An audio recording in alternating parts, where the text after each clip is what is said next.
Hi, everybody. Hi. Okay, so we did that thing where we're recording our pre-drinks episode. If you don't know what that is, those are the shows for our $5 and up tier on our Patreon. We record those before we do our regular recordings, and we got into that thing where we start talking about a topic, and we're like, oh no, we have to talk about this on the podcast because we can talk about this for a while. So I'm just gonna put a trigger warning right up front for trauma dumping. Trauma dumping. I feel like that's gonna happen with this topic, but Sonia, you kind of like started going into this. I don't know if you want to like describe what we're gonna be kind of talking about. I think we're talking about our own personal experiences from when we first discovered we have some not the healthiest mental health, to like how we developed coping skills, if we had to do them ourselves or with therapy, how we're doing now. I think with all of us, we have about like a week worth of material, so we'll crunch that into like an hour. yeah. Shorten it up. Yeah. Before we begin, though, Jessica, what are you drinking tonight? So I was sober while I was dealing with my cold, but I'm feeling a little better today. So I'm just drinking some beer. I have Comic-Con all weekend, so I know I have to like be alert. So tonight's my only night to like party. Friday. Sonia, what are you drinking? I don't have Comic-Con, but I do have work. So I'm just finishing my bedtime coffee, and then I have a bottle of water. Woohoo! I have a bottle of water and ginger ale. I don't have Comic-Con all weekend, but since tomorrow is literally my only day to do housework and stuff, and I'm gonna get up like really early to do it, that is what I'm doing tomorrow. I'm doing like everything, laundry, groceries, it all, because I couldn't do it all week. It's March break. So it's crammed all in one day, because Sunday I will be with Jessica at Comic-Con, and then Monday Caleb finally goes back to school. So I don't get to go to Comic-Con because I live far away. Yes. 11 more weeks. 11. I know, we were like, oh, it's 10 weeks. And then like we miscounted. And I'm like, oh. And I was like, oh, man. Dawn's like, it's 9 weeks. I'm like, I don't know. It's fucking 11 weeks. It's 11 weeks. Yeah. Because like not that long. I was at Annie's and I was just like get here so we can go to the library. And Sonia's just like 10 more weeks. And I'm like, bitch, you said that last week is 9 weeks now. And she's like, no. And then I go to Annie and I'm like, how many more weeks? And she's like, don't forget, March has 5. And I was like, fucking bullshit. Said no, she's right. March has 5 weeks. And so there's 3 more weeks left in this month. Then April's 4 weeks. And then May is 4 weeks. So that is 11 weeks. And I was like, fuck. Plus, I'm not sure exactly when in June I'm gonna go, right? Like you leave June 1st, it would be 11. So if you leave June 7th, that is 12 weeks. Don't do that to me. Yeah. I'm like, as soon as we get everything packed up, I'm working until the end of April. So I can't do both. And so however long it takes me to pack everything up in a month. It doesn't sound like, oh, it's a month, you can do it. I have to. So I'm kind of going to be homeless. So I have to organize all the belongings to most important that can stay with us, and then everything long-term storage. This, if I'm not going to use it in 2 years, it can go in the trash, kind of, or donated, right? So I have to go through all of these things and label everything and put it in like organization thing. So we'll bank episodes so you can have a break during all of that. And then hopefully, and then Kyle's gonna stay here to make the house pretty, so then we can sell it. So it'll be fine. Everything's gonna be fine. It's a process. It is. Yeah. So it's all right. How do we want to get started? Like, just like, hey, we broken. Like, is that? I feel like anyone that's ever listened to an episode of this podcast already knows that. Yeah, like I feel like if it's your that's first a little day, redundant. I feel like like maybe don't start here. Yeah. Go back a few. Do you want to talk about our Yeah, childhood? unless you just want to jump into the deep end right away. Yeah, let's like- go. We can take turns saying when we first realized. Not that we first realized, but when we started showing symptoms, because we probably didn't realize when. Yeah, until I we was were gonna grown say I up. didn't realize until like later, but yeah. Yeah, so like looking back at your past, where would you say you started to have your chemical imbalance? Childhood. Yeah, Yeah, I was gonna like- say birth, but Yeah, where that's- other people might have recognized it for me, I don't think they knew what it was, but they knew I was different. Was I was like 3, and my mom used to love to tell this story. I stopped eating everything but cheese. So it was grilled cheese, mac and cheese, cheese slices. I think that was it. Like those were the 3 things I ate for weeks. And so my mom took me to a doctor and the doctor just said it's a phase. And I feel like that was the moment. And then I started developing really like picky eating. And that's what my family just called. Oh, Jessica's just picky. She just, she'll let her that's the starve. She label, doesn't yeah. like it. She just Yeah. let her starve then. She'll eat if she's hungry. Oh yeah, I got that same one too. The doctor, because my mom's like, she's like anorexic. Like, what do I do? I can't. She eats lettuce and fries. What do I do? And the doctor's like, when she's hungry, she'll eat. Yeah, So- lettuce and fries. Yeah, Yeah. No and protein. then I just cried a lot. All through, like, I've just been told, even as a child, they were just, and to the point, my entire family was like, oh, Jessica's just faking. It's just Jessica with the waterworks. Oh, it's just the crocodile tears. And I still cry a lot. Huh, funny how that never went away. So, No, early. yeah. So you know how we always talk about how like I easily make friends, like people approach me? When I was a child, it was the opposite. Sonia can vouch for this. No one wanted to be my friend growing up. Like no I one. know, it was stupid. I was like, hey, let's be friends. Yeah. But like no, you didn't do that. Okay, so when I did make friends, I always made sure I made friends who were, how do I put this? Weird. Weaker minded than me. And that's where Sonia's sister comes in. So I made friends with Sonia's sister. And then that's how Sonia met me. And then maybe Sonia has the same like thing that's going on with me because she looked at me and she's like, that girl's weak in mind. All right, we're gonna be friends. No, it was I don't know. So you were friends with Natalie, who's younger, by the way, than Dawn Marie. Yeah. So Natalie was 3, and I was 6. Yeah, And and I so, was 4. yeah, and I don't know. We're playing in the back alley in between my house and Dawn my Marie's apartment. apartment building was like a Dairy Queen parking lot and a dirty ass back alley.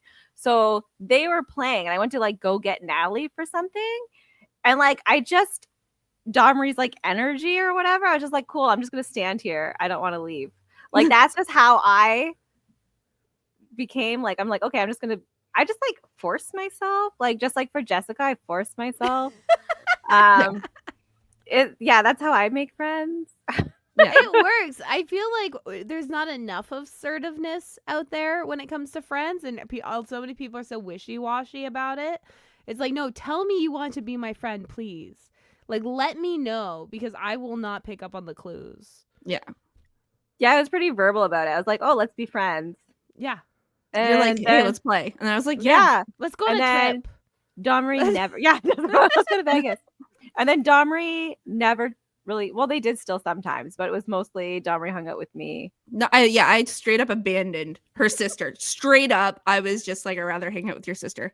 Because to me, in my mind, she was like not as weak-minded, and it was the first person that I could like kind of intellectually like hang out with that I didn't feel like I had control over. And so I was like, I can deal with that. I like that actually. So I started hanging out with Sonia, and I liked it more. And it was like, like I'm so cool. I have someone who's older than me that wants to be my friend. That mentality, yeah. So, when you're too old. Like, I was taking the neighborhood kidlets to fucking Gage Park when I was like 7. Like, 7-Eleven for slushies. everyone's like, "You're so mature." I was like, "'Cause I never got a childhood. Like, what do you want from me?" My mom figured that one out real quick with you. Yeah. She was like, this one's raising her little sister. Yeah. Like, you're raising yourself and like, but like, all these people trust. I was fucking 7 and everyone's trusting. Like, Gage Park is like several busy city streetlights away. Mhm. Like, and they're like, "Yeah, go on, have fun. Like, you're with somebody older. It's okay." That was such a weird era because like I was also like I was the oldest in my family. And so it was like I was started being like left home alone like really early, or like walking to school at 6, and it's like I couldn't imagine doing that with my children now. Like I couldn't imagine. And like Yeah. people back then were just like, "Oh, this 7-year-old with trauma can definitely take care of my 3-year-old. Like it's fine." Yeah, even now, so when Kara was able to start going to Gage Park by herself, she was 13 and she had to have her phone. And if I texted her, she had to respond. Like, it Yeah. was like I was like super, although like, so I was raised like fucking raise yourselves. And I feel like if I didn't have, like, so when I was 12, I was almost abducted. So, and I feel like if I didn't have that experience, I probably would be like, yeah, do whatever you want. Like, people don't learn unless something bad happens. Yeah. Like, so I feel like if that didn't happen to me, I would be like a little loosey goosey, less helicopter. I feel like it's. Yeah, I don't feel like I'm helicopter, but it's like it's definitely like a process. Like you have to like earn that responsibility. Like show me that you're able to like for Ernest, for example, he has to like show that he can like go to school and like listen to the teachers and that kind of thing if he wants to be able to walk to the convenience store across the street by himself. You know, like how am I Yeah. going to trust you to be respectful and follow the rules in a store if you can't do that at school? You know, it's kind of like that. It's like you have to show you have to make me trust you. Yeah. Yeah. Yeah. This is earned. Also, Earned. Ernest is like 5'10" and like 180 pounds. Like no one's kidnapping him. No one's picking him up.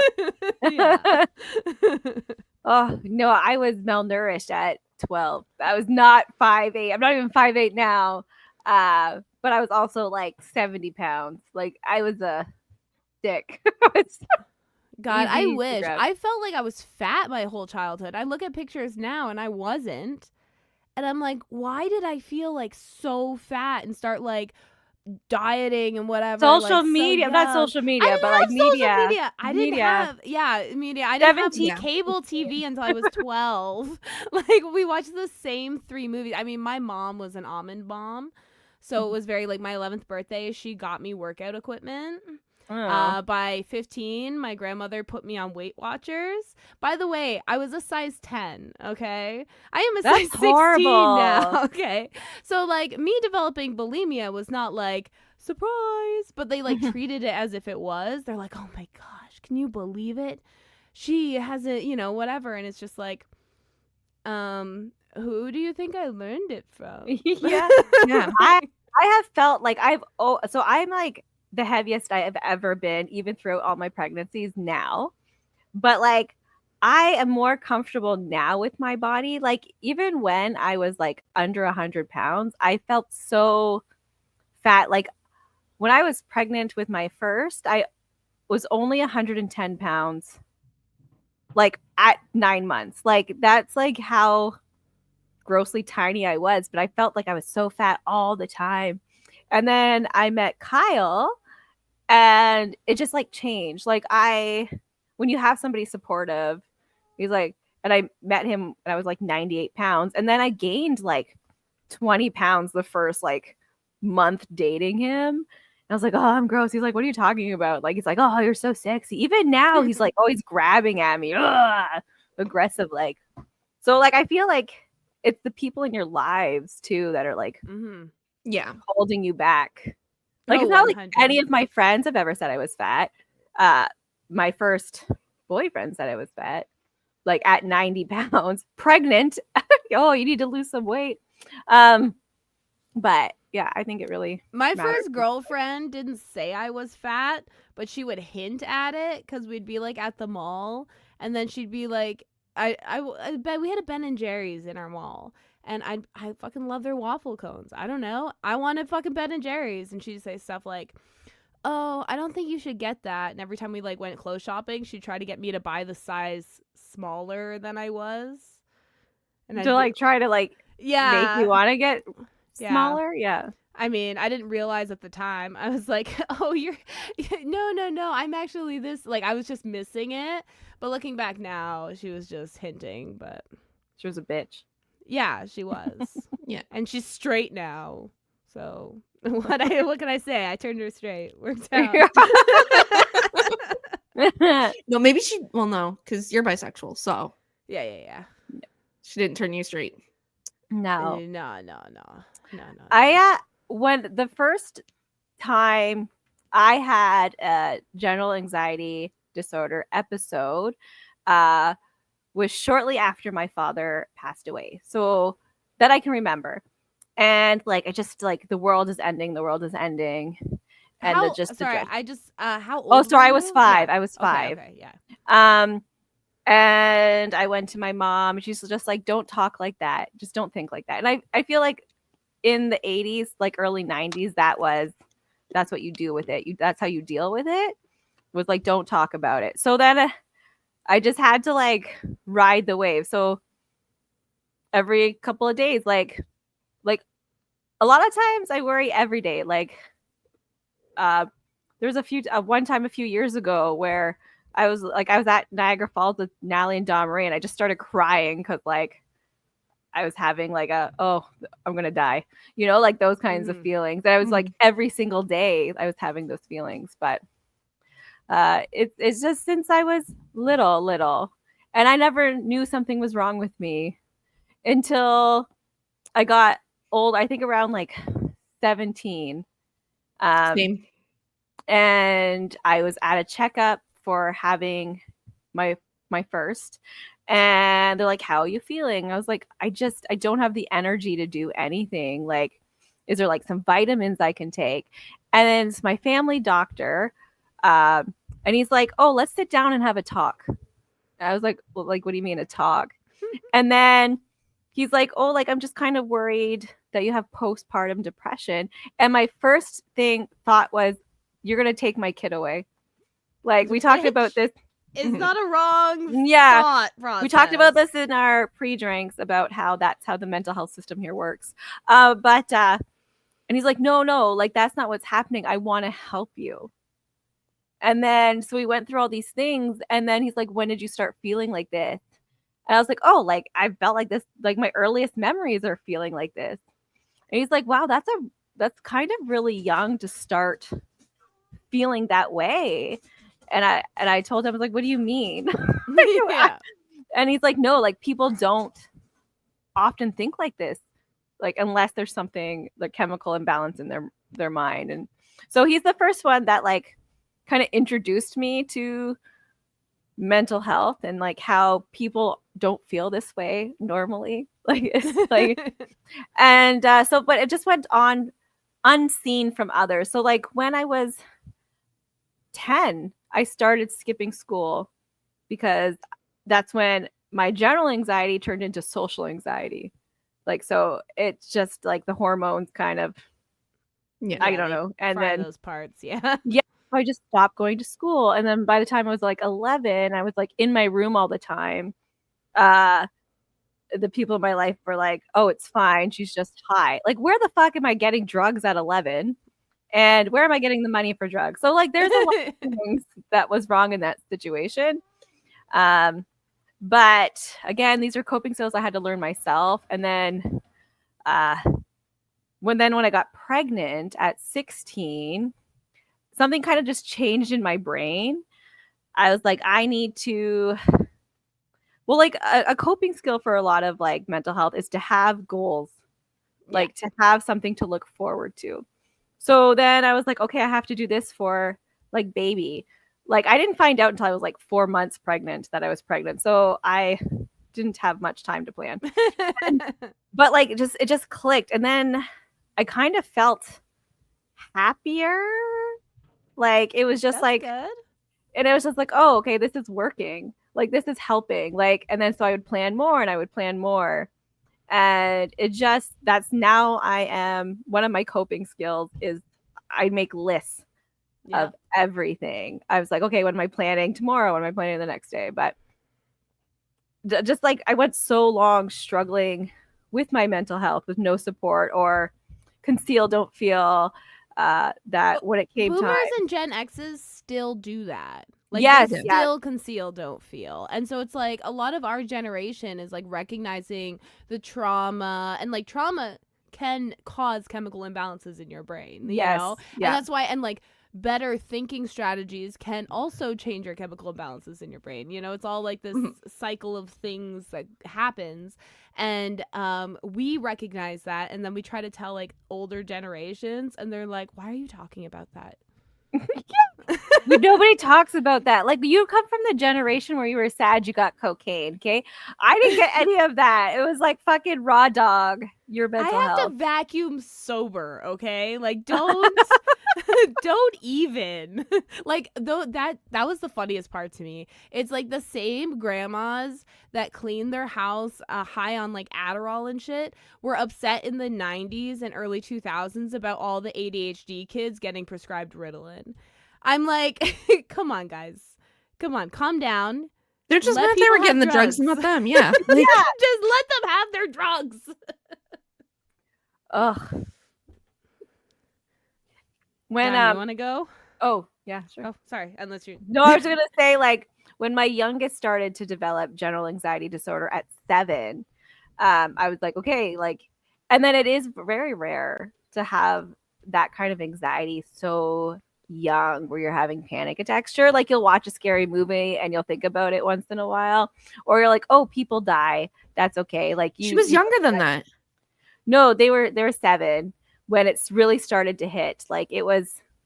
I remember 5 and having a conversation with them, and I told they you about started it. talking about it. Yeah, they started talking about it, but at 7 they started having the panic attacks. Oh, the panic. That came along with that.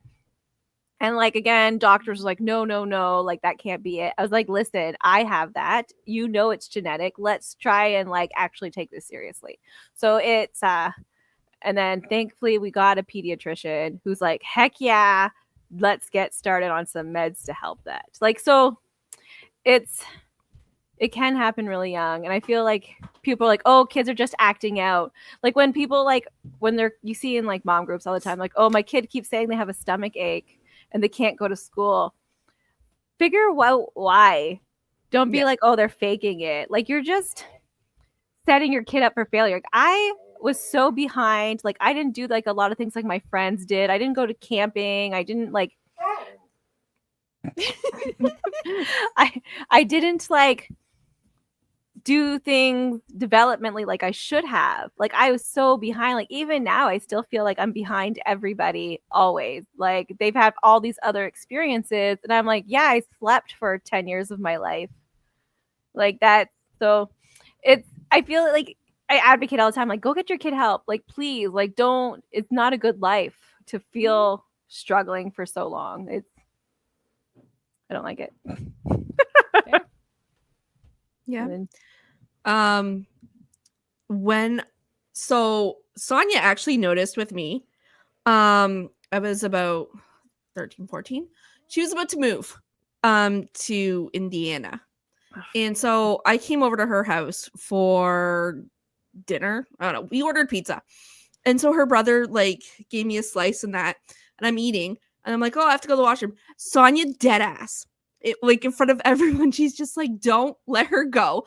Make her stay after 15 minutes after eating because she's gonna go throw up. And like, I never told her that I was doing those types of things. So it shocked the fuck out of me that she just knew. She just looked like, and she made it like a joke almost. Mm-hmm. But she was like, don't let her go. She's just gonna throw it up. And I was like looking at her like, bitch, how you know? I was like, no, I'm not. I don't have to go to the washroom anymore. Like, Yeah. I was so embarrassed because I was like, oh shit, like she knows. And then I was like, oh, but I never talked about it. I never told her. I was just like, never talked about it after. But I started, I think I was 12. And do you remember the Britney Spears being like criticized, like about her? She was literally like only 110 pounds and she was criticized. Yeah, the millennial size. That's why we all wanted to be fucking sticks. Like, it's disgusting.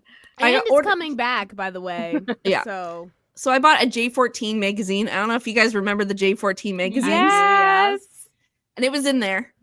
And all of a sudden I was like, I'm fat. Like, if she's fat, I'm fat. And therefore, that's how it started. And yeah, Sonia was the first one to catch on. And then so I stopped doing it while at other people's houses. I still did it, but I just stopped at other people's houses. I was more sneaky about it. And then I went to the dentist. And so how a dentist will know if you are bulimic, because the acid from throw up hits the back of your teeth. And so they're going through my teeth and they're like, have you been sick a lot lately? And I was like, no. Like, I'm not thinking straight. Right? Yeah. If I knew what was going to happen, I would have lied my ass off and said, yeah. But I was like, no. And they're like, you obviously have been like throwing up a lot. I was like, no. They're like, the back of your teeth are showing like acid, like raw. The erosion. Yeah. And it's like nowhere else, just the back teeth. And I was like, oh, I mean, I had the flu. Like one time. Yeah. So, and then he told my mom. My mom told me, like, had to talk with me. And then, so then I stopped. Like, I didn't do it again until I was like 18. But then I got suicidal thoughts around 16. And again, like, I thought it was normal. Okay, like, I don't know why I thought it was normal. I thought it was normal. Because emo culture was big at the time. So Yeah, being probably. suicidal Taking Back was being Sunday. cool. Yeah, Taking Back Sunday, Yeah. Dashboard Confessions, like all that music, right? And I got caught. So what had happened is like, so I was having these thoughts and I was talking to a girl in the bathroom when I went to Sir John A. And I was like, yeah, like I was just riding on the bus and I was just thinking about, and I had a vivid image of me just purposely hitting my head off the window of the bus until it would smash and the glass just like stabbing me in areas until I and she's like staring at me when I was saying this and she's like, okay. Then she told the counselor and the counselor like brought me back, had a conversation with me and called my mom and then went on antidepressants for the very first time at 16 turning 17. So that's when like the other mental health like kicked in. But I think I've always had like those weird images. That was just the first time that I spoke out loud. Yeah, we'd had a talk in our pre-drinks that those thoughts aren't normal. No. Because we talked about how growing up, I had a lot of anger issues and I still have them. But a lot of the times when I was younger, I would act on them. And Don Ray's like, don't people just have those thoughts all the time? Like, no, Don Ray, they don't. That's not normal. I thought it for like the longest time. Yeah, I know that's normal. Yeah, I know. If you're thinking you want to cause harm to others regularly, and you have to talk yourself off the ledge, like not like, oh, it'll be funny, haha, if I do this. Like if you're like, oh my gosh, I'm about to hurt someone, but you have to like think about the consequences if you have time. You should maybe talk to somebody. It's okay to go talk to people about how you're feeling. Like I say, like, even if you don't feel like you need to go see someone to talk, just like go get like a little feelers out or something. Like just see how your overall health is if you have access to. The first time you meet a therapist, half of it is your backstory anyway. You don't even have to get into your problems. So just feel it out with the therapist. See how it gets, talking about your life and probably trauma and, see if you can trust this person, how's the vibes? Yes. And I feel like if you're going to go see a therapist, a good question to ask is what coping strategies do you usually plan? And what are your backup strategies if these don't work for me or they make me uncomfortable practicing them? Because like they need to have a whole set of plans. If it's just fucking breathing and they have no backup plan besides that, get the fuck out of there. They're a terrible therapist. I just want to throw that out there. Yeah. Like and they're like double check what type of therapy too. like 'Cause- talk therapy is terrible well, therapy. and like there's so many different types of talk therapy, Yeah. right? Like CBT and like that kind of stuff. And it's like some of like a lot of that is mostly just gaslighting yourself, which can work. But Yeah. sometimes if your living situation isn't good, it doesn't work and actually makes shit worse. Mhm. So like make sure they understand different, you know, therapeutic Yeah. practices. Make sure they're trauma informed. You know, like yeah, those kind of I things. meant like talk therapy is where they just have you just vent sessions, which sometimes in its own is okay, but there needs to be an end goal. Mhm. If you're going for mental health support, if you're going just because you need somebody to talk to vent and stuff, that's great. But if you're looking for results, you need a therapist who can adjust with you and who you feel comfortable with, like Jessica said, because then you're going to mask like somebody we know with their therapist and then they're not going to get what they need. And then they will they'll just feel like they're failing when they really aren't. So Yeah, I you feel don't like, have to impress your therapist. Mhm. Yeah. It's not like you're not being graded. There's not an like the end goal isn't to beat your mental health, like to cure it. That's amazing if it ever happens. Yeah. The goal is to continuously support you throughout this journey. That and to not feel like you're suffering every single day. Yeah. Like that is the goal. Well, here, I'll talk about the first therapist I ever had. How's that? Okay. Okay, so Dawn, your story's very reminiscent to me because I too also started bulimia at 12. So that was yeah. That's when I started being actually having the house to myself more.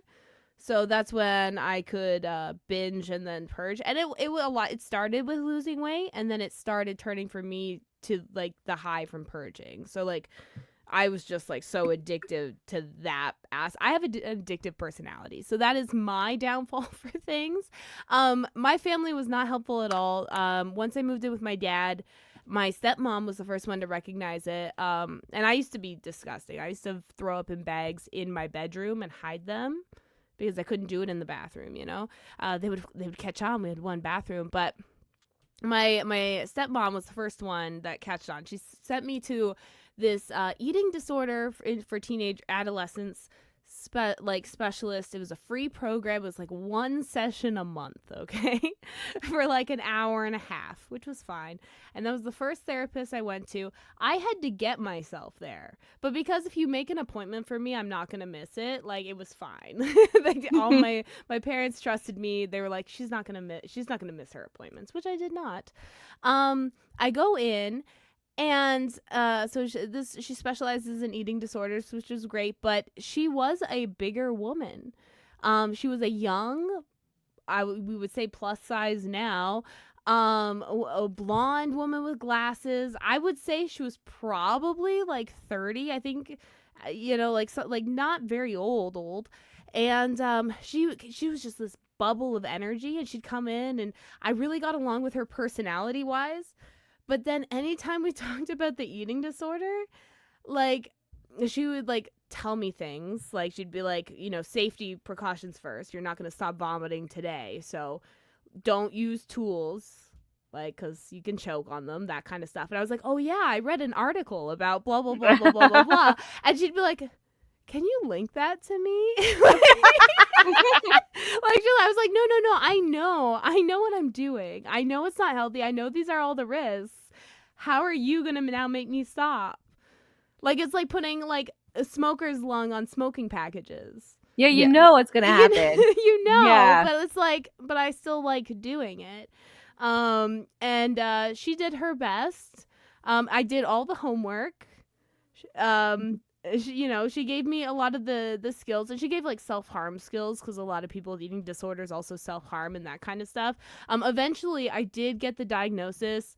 of trichotillomania and dermatillomania, or however you pronounce it, which is like skin picking and hair pulling. Is one reason I keep my hair short, because I have a bald patch like under here, and the hair is always whispers under my neck. Just because I just do this. It's an anxiety coping mechanism. Yeah. So I have like a thinning thing here, and it's like all around my sides because I'm always like just like fiddling and pulling my hair. My eyebrows too. I'm always like picking at them, like just fucking. I don't got those to begin with. Yeah. That wasn't even a risk. And like it's funny, like when I talked to my sister, she would notice. She's like, "Oh, you've been picking again." I was like, "What the fuck, bitch? Like, quit paying attention to me." Don't look at me that closely. Yeah. My nails, like I'm purposefully painting my nails now. It doesn't stop me from picking at them, but it slows it down. I tend to like wait longer to pick at them versus if they're clean. But like they used to, like the white part of your nail, mine is so long now just from biting them down so low that it's like I paint them also because of aesthetic, because they just don't look nice. Like it's just so, and like skin picking I do a lot too, so I'm thankful I never ever had like terrible acne, or else I would have been scarred up. Yeah, I was always like worried about picking at my face. I was like, "Don't touch your face. It's all you have." I would get the triangle of death. I watched an episode of Dr. Oz at my grandmother's once. He's talking about the triangle of death, which is this part around your nose. And he's like, don't pop pimples there. And he had this woman pop this giant fake pimple. And as she popped it, it came out both the top and the bottom. And he's like, see, it comes out both sides. And that goes in your bloodstream and to your brain and you'll die. And I was like, oh my God, I can't stop though. And As you're like, dude, you're like, I'm gonna die of pimple brain. Like, thank you, Dr. Oz.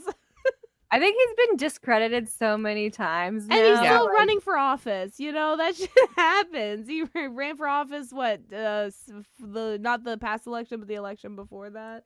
Yeah. He's good friends with Trump. It makes sense. Yeah. And Oprah. Yep.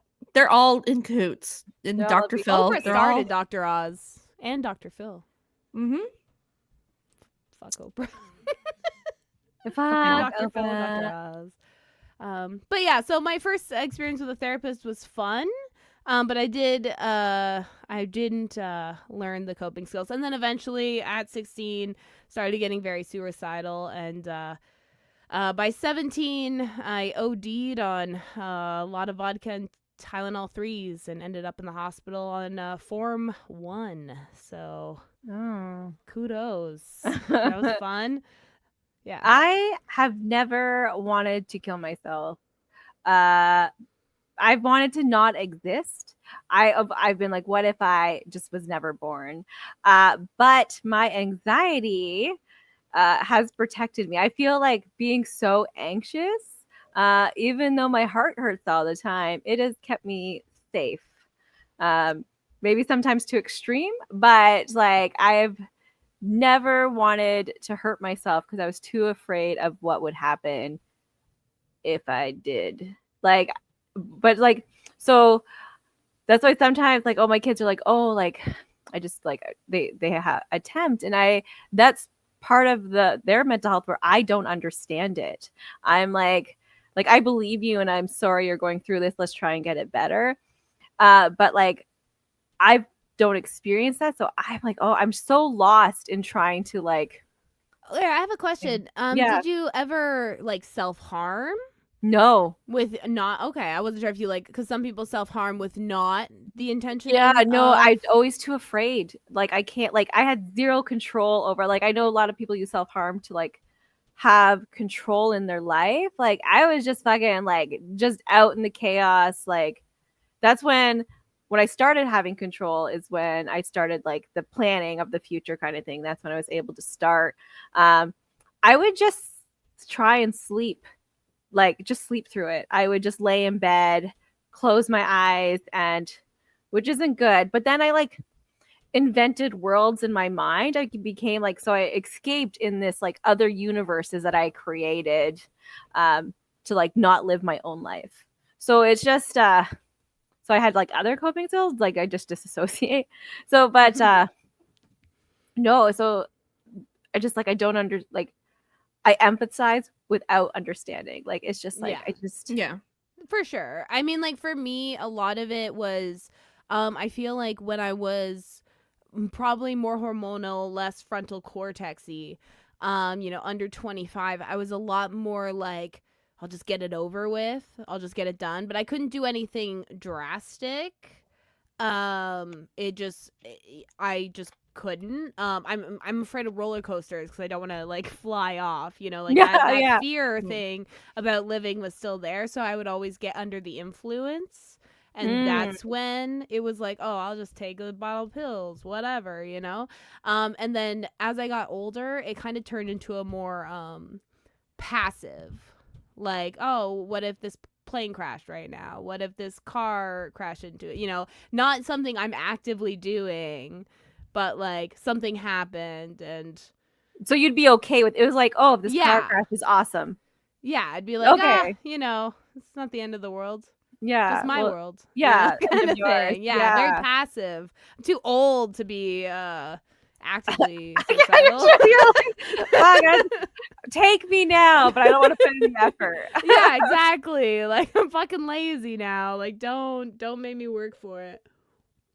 I've never gone to therapy. Even though I'm a huge That explains advocate for so it. much. No, I I'm kidding. know, I'm no. kidding. So I'm joking. I'm I fucking think joking. that's what has driven my want and passion for learning about mental health and how to help others with their mental health. Because I had to learn my own strategies. I had to learn how to help myself. And so I just kept learning more and more as I could. And it all changes. So you have to learn more and different stuff and update your own information. I should probably go to therapy still. Like, I'm not against therapy.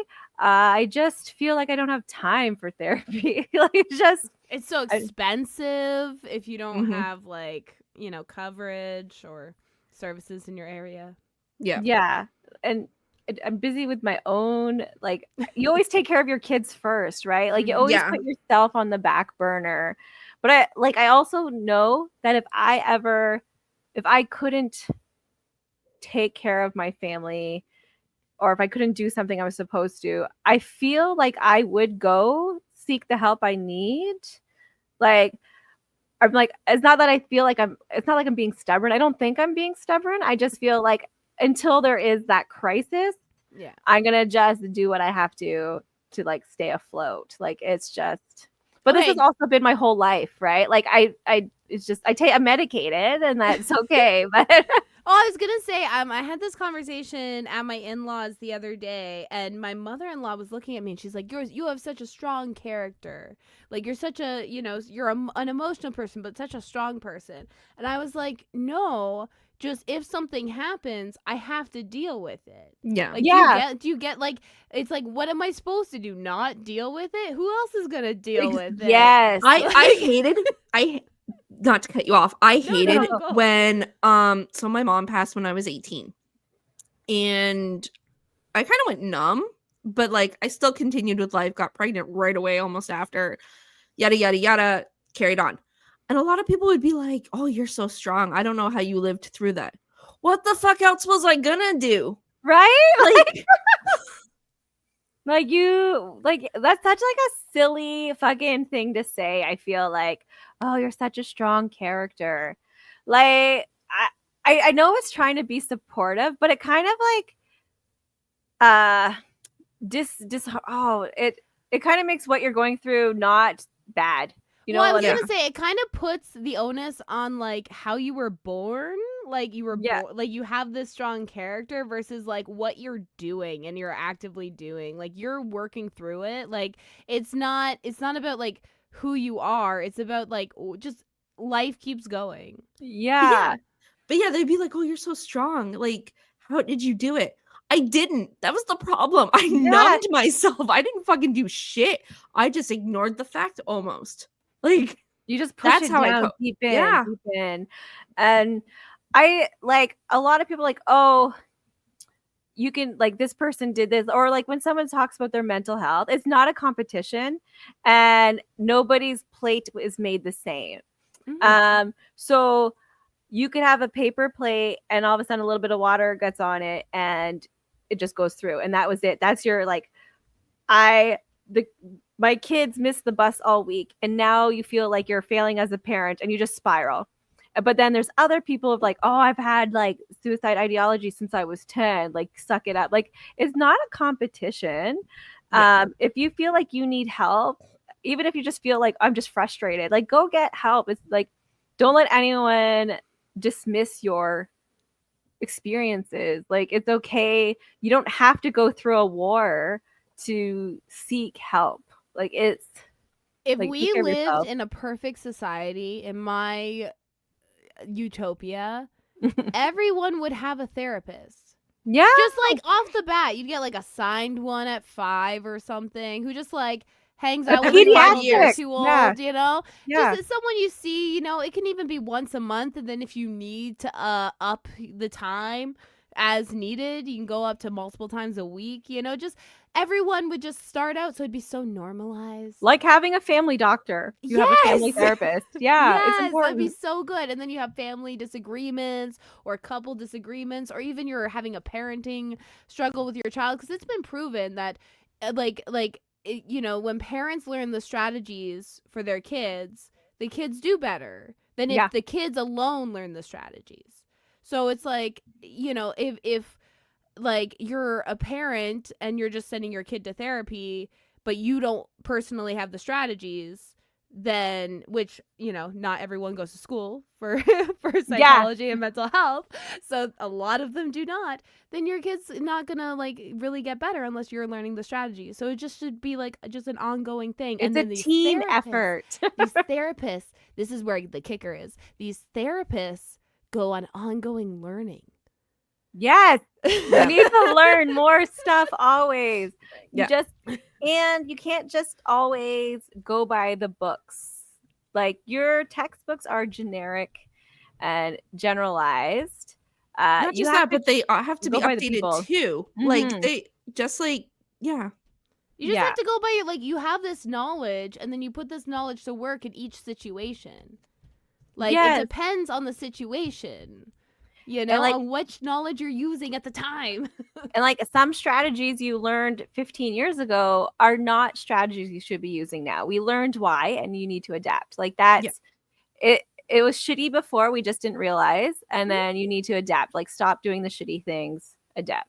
Like, It's like ABA. Like a lot of people hate on, so like ABA, for those that don't know, is applied behavior analysis. It is one of the leading therapies that has been studied to death for autism. And it has a terrible fucking history. It has a terrible history of abusing autistic people to get them to mask to fit in. Because it's behavioral therapy. It teaches behaviors and tries to eliminate behaviors. Totally true. You know what else was terrible? So was CBT and DBT. A lot of these talk therapies led to women getting fucking lobotomized. Okay? Yes. So yeah. it's like all these therapies have terrible, terrible things. When it comes to ABA now, though, the way they do it now is they try not to eliminate stims, for example. They used to do that. Now they try to teach functional behaviors, not just behaviors that are polite. A lot of these things are things, and if you're having problems with ABA, that's probably the center or the therapist specifically, and that happens with every industry. You go with bad doctor, you know? Yes. So I'm like, I fight with all these people that are anti-ABA, and I'm like, I love that's- ABA. I just love throw that out there. I ABA. love it. Because, like, again, as for autism, like so an example is you go to Tim Hortons, and if you can go to Tim Hortons by yourself, you can get a cookie. Your reward is that cookie. So what you're learning is to do things in society. You're learning how to be a person in society, like get your things done, like advocate you learn that for behavior, yourself. you generalize it out. It's like it's constantly, and like ABA is used to like take away negative behaviors by teaching a behavior that can't happen at the same time. So like an example is, oh, you have a kid that's constantly standing and being disruptive in class. Well, you ignore that and you reward them when they're sitting quietly. Yes, positive reinforcement. Yes. And like a lot of people like don't understand a lot of like ABA stuff, and as there's not enough time to like go into it, but it's just like a lot of these things have negative connotations of the past, and like there are adult survivors of autistic ABA, therapies now. There are adult survivors that went through this abuse. And I totally recognize why they hate ABA, and I totally like empathize with them. But the ABA they were taught is not the ABA that we currently have. We do not use that. Yes. And we also don't teach masking anymore. Like that's like if you need to stim while you're at Tim Hortons getting your cookie, fucking do it. Like if you need to tap or like swing or go back and forth, fucking do it. You're doing what you need to do to get because it's not harming anyone. No. Yeah, well, that's the thing. I was like, the only time they ever do anything with stimming is usually a modifying the stim, so it's not affecting like hitting people around you. So if you're like an arm waver, they might teach you more of a like smaller T-Rex arm wave kind of when thing, you're like in public. this kind of thing, right? Like different modified stimming for when you're in a public situation. It's not getting rid of the stim. It's just teaching you, again, how to enter society without it being obstructive to other people. Yes, you're not the main character. That's what it is, right? If like you're autistic, you might feel like the main character, but but unfortunately, you're not. Yeah, and the only problem in the is movies. when you're in having autistic discussions with other autistic people, everyone's the main character, so like it can get a little murky. Yeah. So like you're like, oh, like when you're trying to like, oh, ABA is actually really good. Like daycares teach it. Like it is to you ignore negative by and then reinforce some positive. Yeah, and kids are like, hey, I want to be part of this too. Like so then they do realize that good things happen if you are not being hurting little Susie or like stealing Johnny's blocks. Like so it's I that's how I did like raise my kids. Yeah. I was like, same. whenever you guys are good to each other, we get a marble in the jar. And then once the jar is full, we all go have a skip day. Anytime a person is negative ABA, I always ask how they potty train their kid. Mhm. Because that's usually where they're like, oh, we had a sticker chart. I'm like, Yeah. ABA. ABA, bitch. And like there is like punishment used in ABA, but it's only for extreme cases, usually in hospital and usually when it's self-injurious. Yeah. It's like such a rare thing used. Usually you use like negative reinforcements where you take away something the person doesn't like, to reinforce a behavior or something. But like it's such like a rare, like it's only for when you need to end a behavior within like a day or two, Yeah, and extreme. it's for extreme cases. It's like 99% of the time is reinforcement. And no, you're not treating your kid like a dog by using food as a reinforcer if food works as a reinforcer. Like it works for me. Like I don't feel like a dog. I feel like, oh, I'm getting Cheetos. My daughter Lyric, they're like, what's a food that's a reinforcer that she doesn't get every day? I was like, oh, maybe chocolate. We bought like so many freaking Smarties because it had to be a small thing that she could get once in a while. Didn't work at all. You know what works for her? Clapping. Or like being like, good job. Like like she likes the praise, and I wonder where she gets that. I was gonna say that's genetic. Yeah. Kinks are genetic, apparently.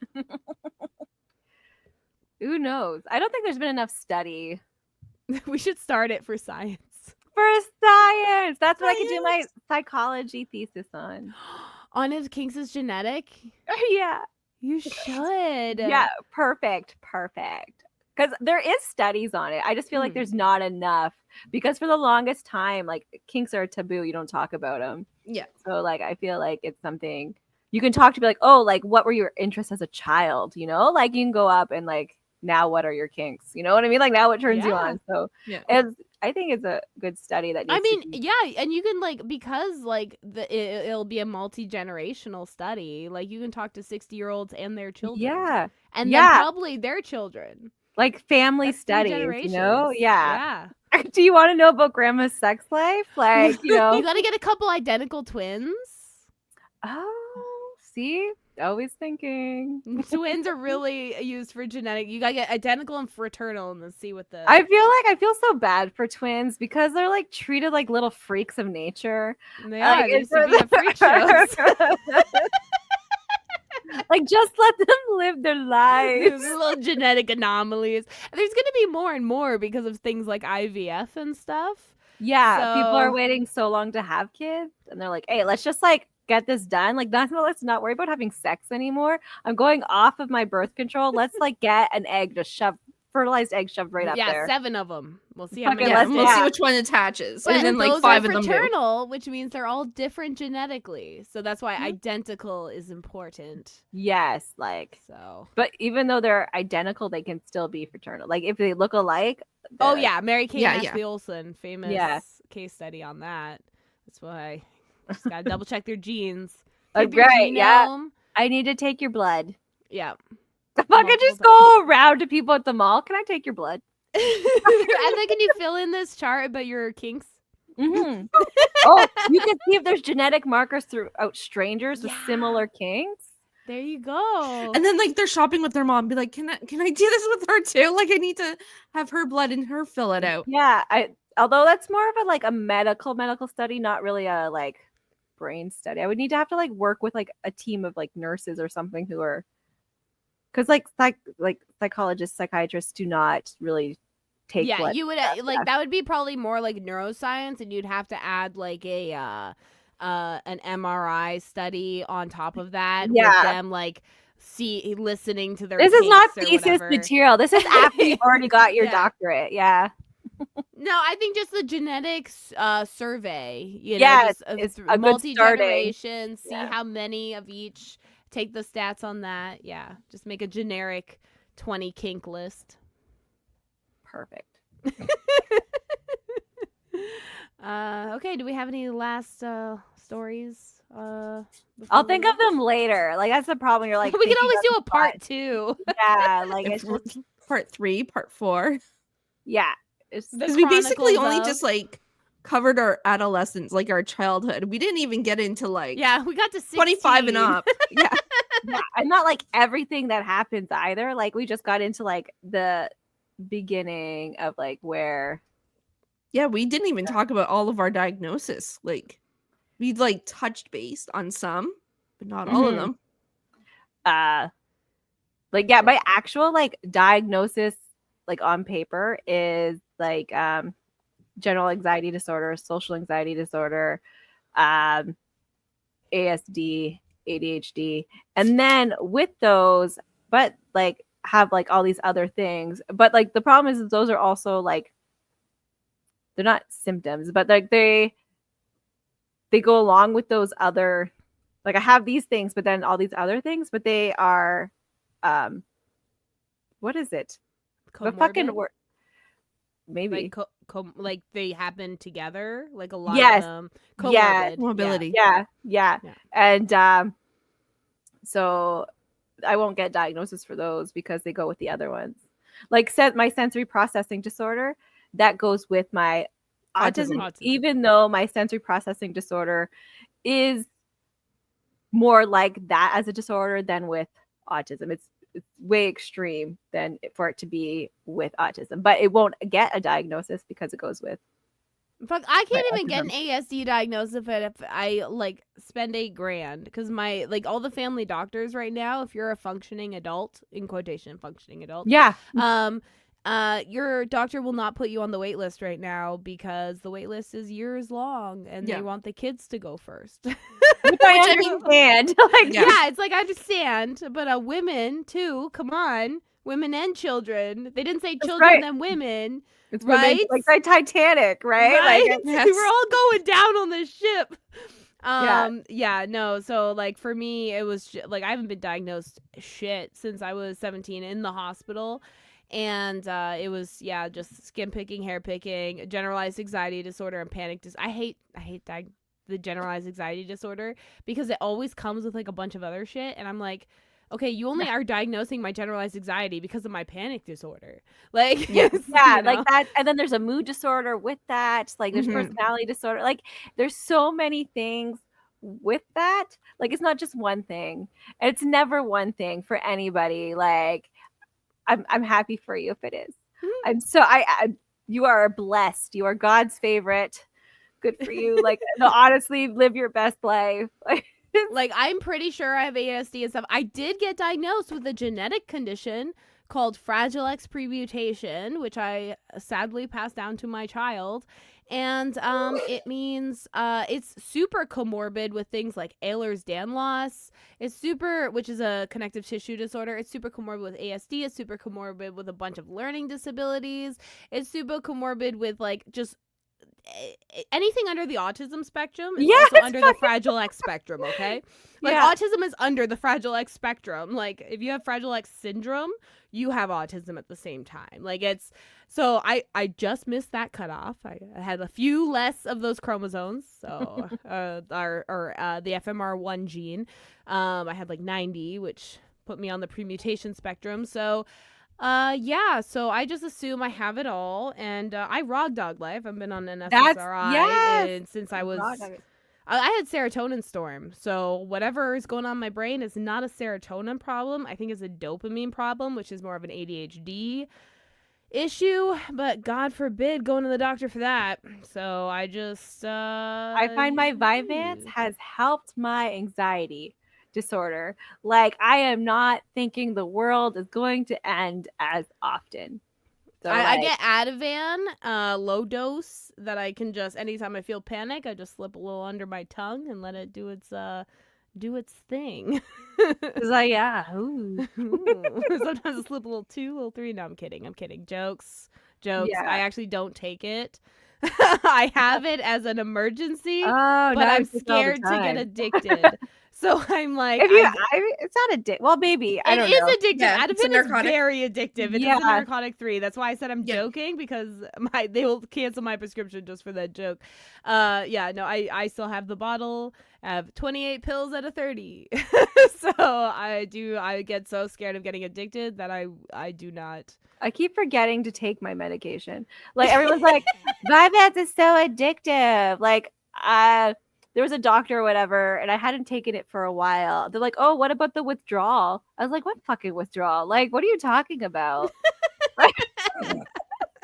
Like, that's part of the anxiety too, is like the forgetting is part of the anxiety. Like, yeah, probably. Like, it goes so much together. Like, that's the problem. The brain is such a stupid fucking fickle bitch. It's one organ with like 15 parts. With like 1,000 operation things that need to happen. If one part doesn't work, the whole system's not working. Like, that's fucking crayon factory. Okay. Well, thank you so much, Stephanie Hurst. I hope your mental health is good. If not, cool. That's cool too. Like, see you there. Raw dog like the rest of us. Yeah. If you want to get your name shout out here, like Stephanie, join our Patreon, where you get to listen to our pre-drinks episodes at the $5 and up tier, where you get to hear where this idea started. We also have a $2 tier if you just want to support us, and you get your name shouted out at the VIP tier. So check that out, and don't forget to check out on Thursdays.